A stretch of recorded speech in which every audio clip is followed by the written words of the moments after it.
नमस्कार, बोल पंजाबी टीवी देख रहे हैं आप। मैं हूं आपके साथ वर्षा पंवर, लेकर हाजिर हूं बुलेटिन हमारा हरियाणा। सबसे पहले नजर डालेंगे आज की मुख्य हेडलाइंस पर। हिसार में राज्य स्तरीय शहरी स्थानीय निकाय जनप्रतिनिधि सम्मेलन कार्यक्रम में सीएम नायब सिंह सैनी ने की शिरकत। शहरी जनप्रतिनिधियों को साधने की कोशिश।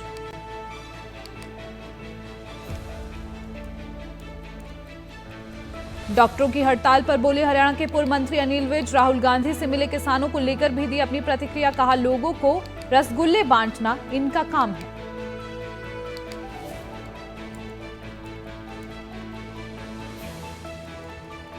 हरियाणा में चुनाव की तैयारियों में जुटी आम आदमी पार्टी। हरियाणा में 15 दिनों में करेगी 45 बड़ी रैलियां। जनता के सामने लाएंगे आपकी गारंटियां।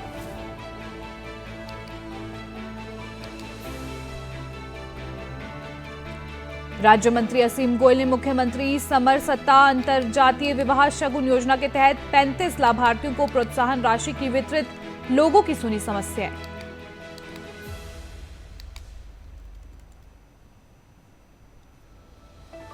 कुरुक्षेत्र पुलिस ने नशीले पदार्थ के साथ 2 युवकों को किया गिरफ्तार। दोनों से 62 किलोग्राम चूरा पोस्त किया बरामद। पुलिस कर रही मामले की जांच।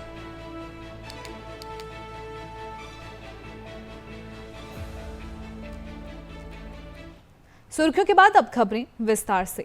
हिसार के गुरु जंभेश्वर विश्वविद्यालय की चौधरी रणवीर सिंह ऑडिटोरियम में राज्य स्तरीय शहरी स्थानीय निकाय जनप्रतिनिधि मंडल का कार्यक्रम आयोजित किया गया, जिसमें मुख्यमंत्री नायब सिंह सैनी पहुंचे।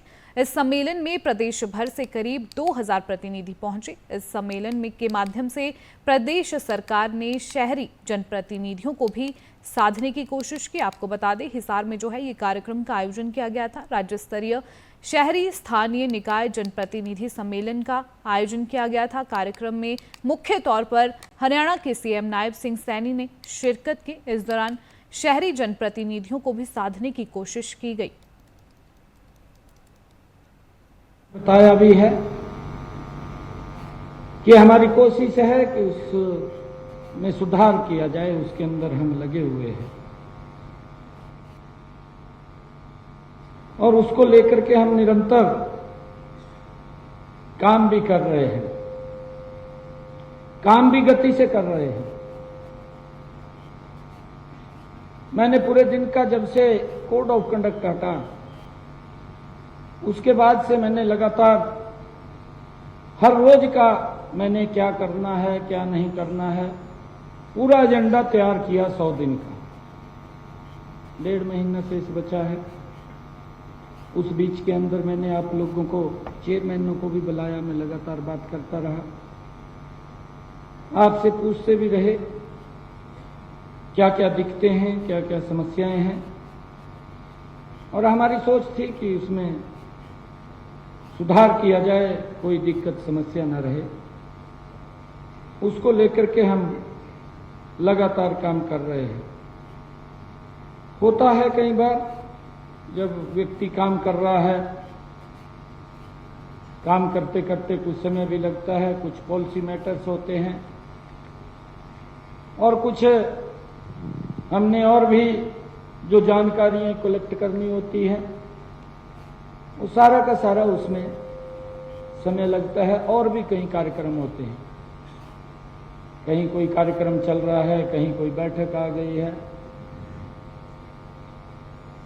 तो हम आदरणीय सुभाष सुधा जी ने, अधिकारियों से भी हमने बात की और बात करने के बाद हमने कहा कि सभी पार्षदों से एक बार बैठा जाए। अलग अलग पार्षद भी हमसे मिल रहे थे, बातचीत कर रहे थे।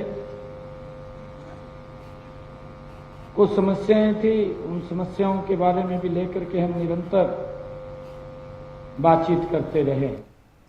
हरियाणा में आम आदमी पार्टी ने विधानसभा चुनाव के लिए कमर कस ली है। आम आदमी पार्टी हरियाणा में अपनी पूरी ताकत झोंक रही है। पार्टी के प्रदेश वरिष्ठ उपाध्यक्ष अनुराग ढांडा ने कहा है कि 15 दिनों में 45 बड़ी रैलियां जो है हरियाणा के अंदर की जाएंगी, जिसमें आपके बड़े बड़े नेता शामिल होंगे। आपको बता दें कि अनुराग ढांडा की ओर से जो है प्रेस वार्ता के दौरान ये बड़ा ऐलान किया गया कि हरियाणा में 45 बड़ी रैलियां जो है की जाएंगी। 15 दिन के अंदर जो है ये बड़ी रैलियां की जाएंगी, जिसमें बड़े बड़े नेता जो हैं शामिल हो गए। आप प्रदेश उपाध्यक्ष अनुराग ढांडा ने कहा कि पंजाब के मुख्यमंत्री भगवंत मान, आप सुप्रीमो की पत्नी सुनीता केजरीवाल, राज्यसभा सदस्य संजय सिंह और संगठन महामंत्री संदीप पाठक समेत राज्य के सारे नेता इन रैलियों में शामिल होंगे। हरियाणा में चुनाव की तैयारियों को लेकर जो है आम आदमी पार्टी ने कमर कस ली है। 15 दिनों में 45 बड़ी रैलियां जो है आम आदमी पार्टी की ओर से हरियाणा में की जाएगी और जनता के सामने इस दौरान जो है आपकी गारंटियों को रखा जाएगा। सुनीता केजरीवाल ने 20 जुलाई को 5 गारंटियां लॉन्च की थी, जिन्हें हरियाणा की जनता के समक्ष रखा जाएगा। और क्या कुछ कहा है, आइए सुनाते हैं। हमने प्रेस कॉन्फ्रेंस करके पिछले सप्ताह ये बताया था कि आम आदमी पार्टी ने पूरी ताकत के साथ हरियाणा विधानसभा चुनाव लड़ने का फैसला किया है।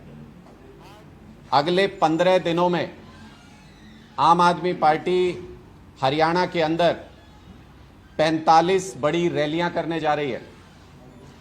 हर 2 विधानसभा पर एक चुनावी रैली हरियाणा के अंदर आम आदमी पार्टी अगले 15 दिनों के अंदर करेगी और हमारी पूरी टॉप लीडरशिप, आम आदमी पार्टी के सबसे बड़े नेता हरियाणा में इन चुनावी रैलियों को संबोधित करेंगे, जिसमें पंजाब के मुख्यमंत्री माननीय सरदार भगवंत मान जी, अरविंद केजरीवाल जी की धर्मपत्नी श्रीमती सुनीता केजरीवाल जी, राज्यसभा के अंदर आम आदमी पार्टी के नेता संजय सिंह जी,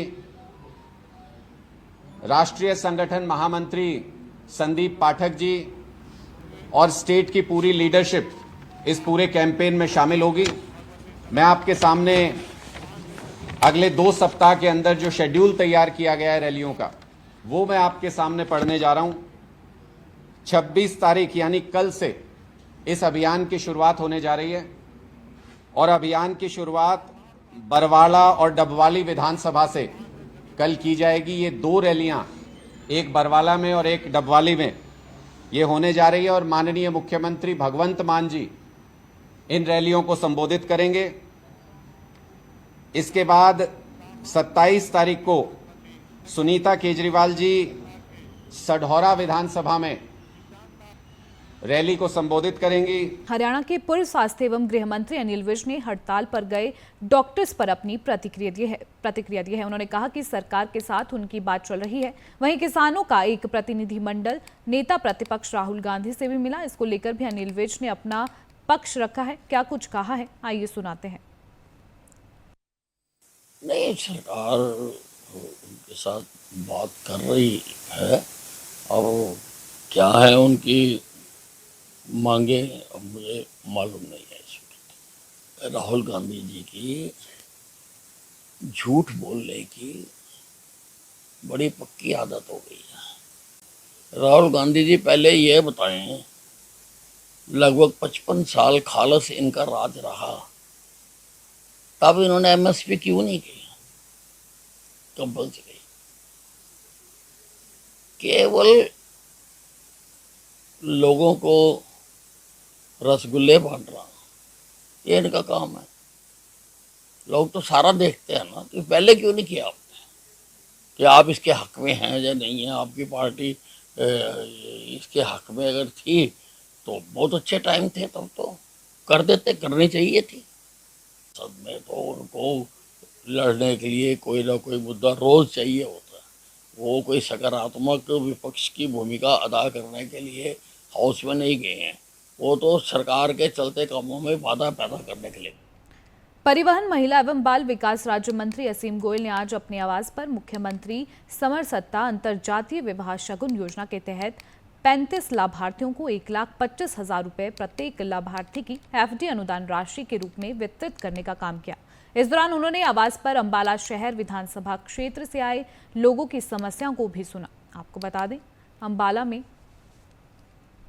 राज्य मंत्री असीम गोयल ने आज अपने आवास पर मुख्यमंत्री समरसत्ता अंतरजातीय विवाह शगुन योजना के तहत 35 लाभार्थियों को 1,25,000 रुपए के प्रत्येक लाभार्थी की एफडी अनुदान राशि के रूप में वितरित की। साथ ही अंबाला शहर के लोगों की समस्याओं को भी सुना और क्या कुछ कहा है, आइए सुनाते हैं।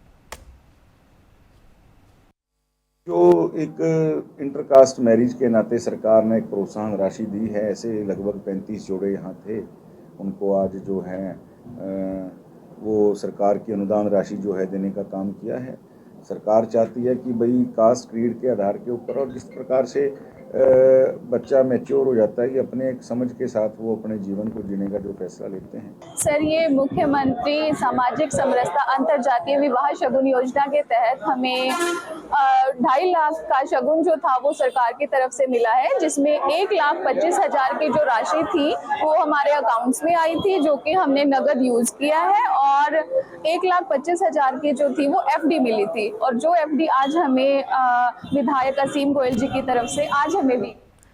कुरुक्षेत्र पुलिस ने नशीले पदार्थ के साथ 2 युवकों को गिरफ्तार किया है। पुलिस ने युवकों के कब्जे से 62 किलोग्राम चूरा पोस्त भी बरामद किया है। आपको बता दें कि पुलिस अधीक्षक जशनदीप सिंह रंधावा ने बताया कि पुलिस टीम ने गुप्त सूचना के आधार पर दोनों की तलाशी ली, जिसके बाद दोनों की तलाशी करने के बाद जो है 62 किलोग्राम चूरा पोस्त उनसे बरामद किया गया। ऐसे में दोनों को गिरफ्तार कर लिया गया है। आरोपियों को अदालत में भी पेश किया गया है और दोनों पर कार्रवाई की जा रही है। आपको बता दें कुरुक्षेत्र में ये कार्रवाई की गई, जहां पर नशीले पदार्थ के साथ 2 युवकों को गिरफ्तार किया गया है। युवकों से 62 किलोग्राम चूरा पोस्त बरामद किया गया। फिलहाल दोनों के खिलाफ कार्रवाई जारी है।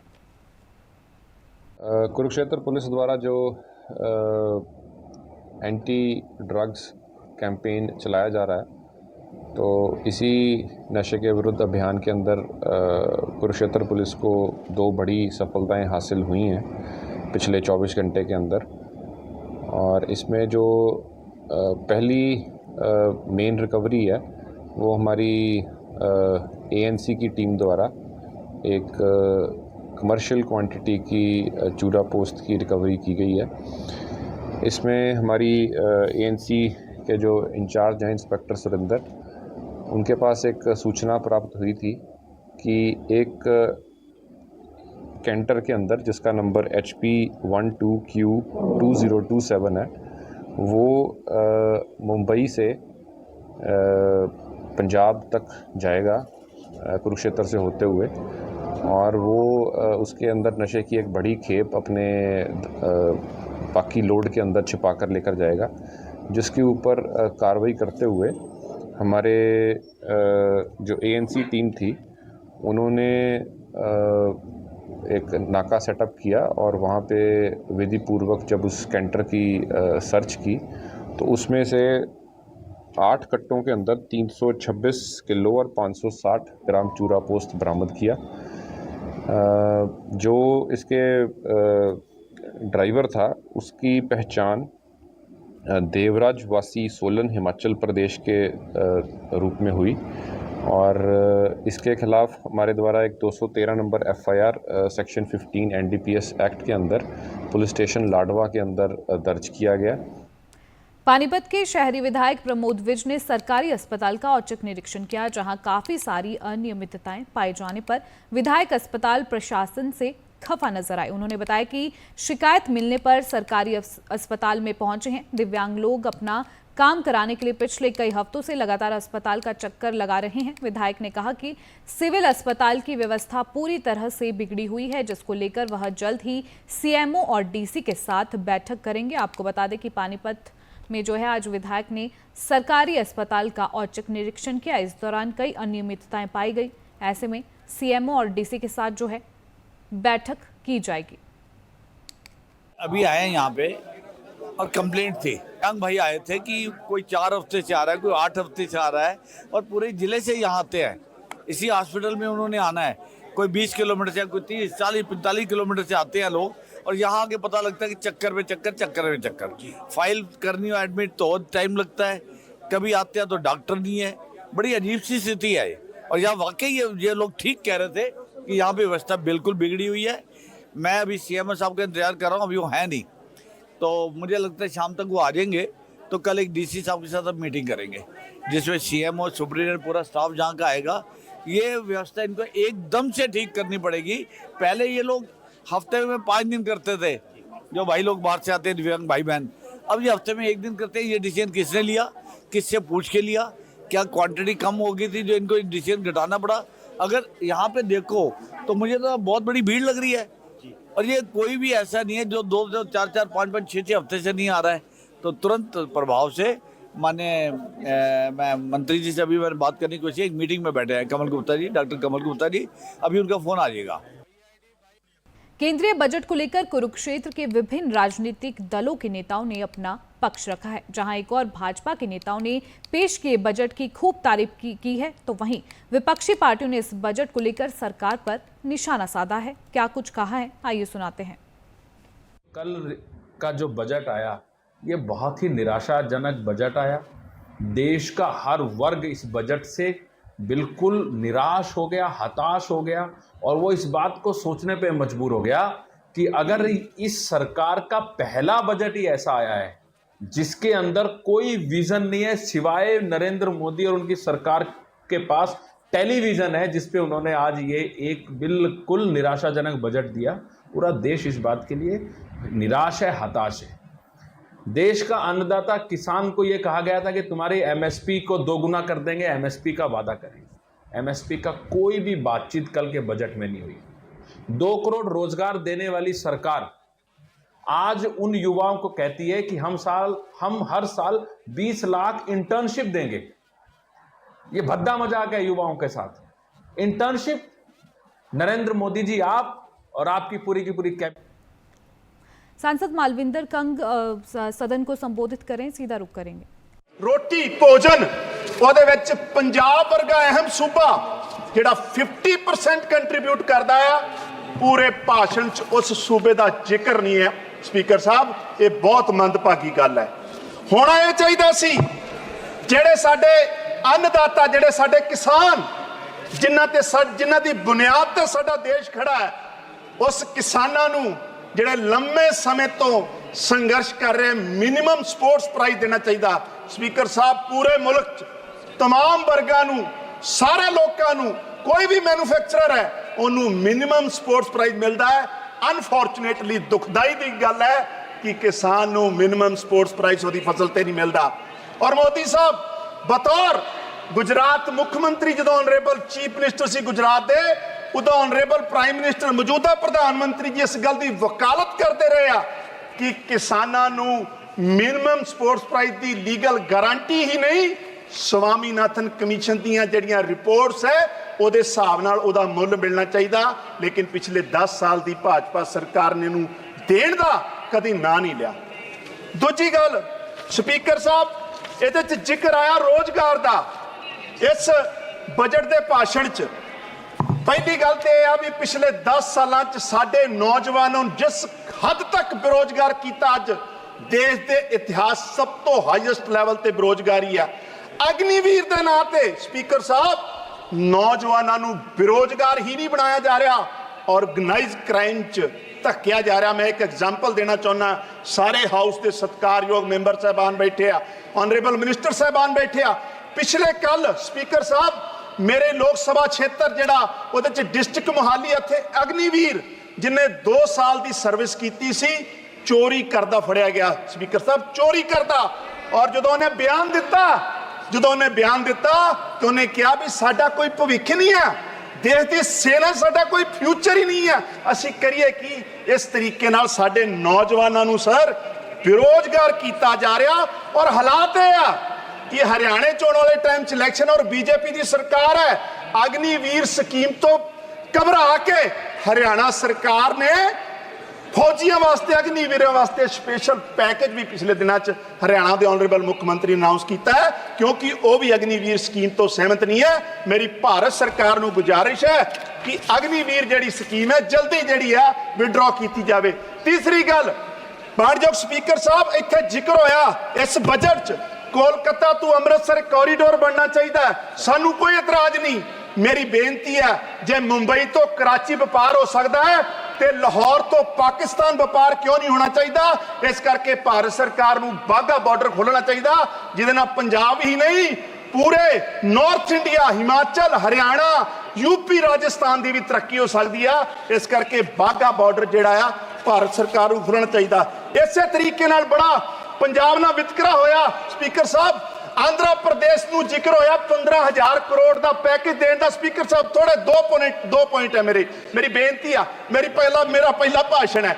15000 ਕਰੋੜ ਰੁਪਇਆ ਆਂਧਰਾ ਪ੍ਰਦੇਸ਼ ਨੂੰ ਦੇਣਾ ਮੋਦੀ ਸਾਹਿਬ ਨੇ ਕੈਪੀਟਲ ਬਣਾਉਣ ਨੂੰ, ਰਾਜਧਾਨੀ ਬਣਾਉਣ ਨੂੰ। ਲੇਕਿਨ ਪੰਜਾਬ ਦਾ ਵਿਤਕਰਾ ਦੇਖੋ ਸਪੀਕਰ ਸਾਹਿਬ, 1966 ਰੀਆਰਗਨਾਈਜ਼ ਹੋਇਆ। ਅੱਜ 58 ਸਾਲ ਬਾਅਦ ਵੀ ਪੰਜਾਬ ਨੂੰ ਉਹਦੀ ਆਪਣੀ ਰਾਜਧਾਨੀ ਚੰਡੀਗੜ੍ਹ ਨਹੀਂ ਦਿੱਤੀ ਜਾ ਰਹੀ। ਇੰਨਾ ਵਿਤਕਰਾ ਪੰਜਾਬ ਨਾਲ ਕੀਤਾ ਜਾ ਰਿਹਾ। ਮੇਰਾ ਭਾਰਤ ਸਰਕਾਰ ਨੂੰ ਇਹ ਬੇਨਤੀ ਆ ਕਿ ਜਿਹੜਾ ਚੰਡੀਗੜ੍ਹ ਪੰਜਾਬ ਦੇ ਪਿੰਡਾਂ ਨੂੰ ਜਾੜ ਕੇ ਵਸਾਇਆ ਗਿਆ ਉਹ ਜਲਦੀ ਤੋਂ ਜਲਦੀ ਪੰਜਾਬ ਦੇ ਹਵਾਲੇ ਕੀਤਾ ਜਾਵੇ। ਇੱਕ ਲਾਸਟ ਫਲੱਡ ਨੂੰ ਲੈ ਕੇ ਸਰ, ਫਲੱਡ ਨੂੰ ਲੈ ਕੇ ਇੱਕ ਪੈਕੇਜ ਅਨਾਉਂਸ ਕੀਤਾ। ਸਾਨੂੰ ਕੋਈ ਇਤਰਾਜ਼ ਨਹੀਂ, ਬਿਹਾਰ ਨੂੰ ਦਿੱਤਾ, ਉੱਤਰਾਖੰਡ ਨੂੰ ਦਿੱਤਾ, नो प्रॉब्लम, सानू कोई प्रॉब्लम नहीं। लेकिन पिछले साल बाढ़ के कारण 1680 करोड़ का नुकसान पंजाब तो होया, ओदा इहदे जिक्र नहीं है। इस बजट पूरे च कोई जिक्र नहीं है। मेरी बेनती है भारत सरकार नू पंजाब वास्ते स्पेशल पैकेज जिहड़ा आ ओ अनाउंस करना चाहिए। पंजाब दा कंट्रीब्यूशन देख के पंजाब दा फूड ग्रेड। मैं आपका मशकूर हूं कि आपने मुझे यहाँ पे बोलने का मौका दिया। मैं सारे हाउस के नोट्स में लाना चाहता हूं कि इस यूनियन बजट के साथ आज जम्मू कश्मीर के बजट। इस बुलेटिन में इतना ही। मुझे दीजिए आज्ञा। नमस्कार।